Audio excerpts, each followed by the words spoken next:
ఒక దివ్యమైన సంగతితో నా హృదయము బహుగా ఉప్పొంగుతున్నది. నేను రాజును గూర్చి రచించిన దానిని పలికెదను. నా నాలుక త్వరగా వ్రాయువాని కలము వలెనున్నది. నరుల కంటే నీవు అతి సుందరుడవై ఉన్నావు. నీ పెదవుల మీద దయారసము పోయబడి ఉన్నది. కావున దేవుడు నిత్యము నిన్ను ఆశీర్వదించును. శూరుడా, నీ కత్తి మొలను కట్టుకునుము. నీ తేజస్సును నీ ప్రభావమును ధరించుకునుము. సత్యమును వినయముతో కూడిన నీతిని స్థాపించుటకు నీ ప్రభావమును ధరించుకొని వాహనమెక్కి బయలుదేరుము. నీ దక్షిణ హస్తము భీకరమైన వాటిని జరిగించుటకు నీకు నేర్పును. నీ బాణములు వాడిగలవి, ప్రజలు నీ చేత కూలుదురు. నీ బాణములు రాజు శత్రువుల గుండెలో చొచ్చును.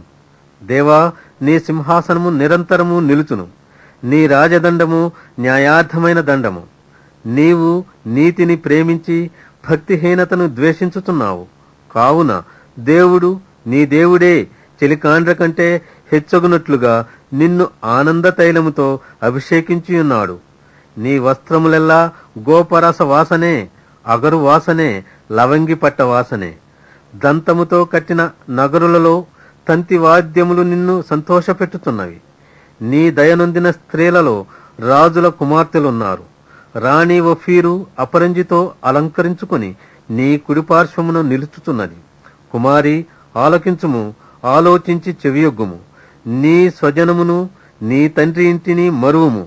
ఈ రాజు నీ ప్రభు, అతడు నీ సౌందర్యమును కోరినవాడు. అతనికి నమస్కరించుము. తూరు కుమార్తె నైవేద్యము తీసుకుని వచ్చును. జనులలో ఐశ్వర్యవంతులు నీ దయను వెదకుదురు. అంతఃపురములో నుండు రాజకుమార్తె కేవలము మహిమ కలది. ఆమె వస్త్రము బంగారు బుటా పనిచేసినది.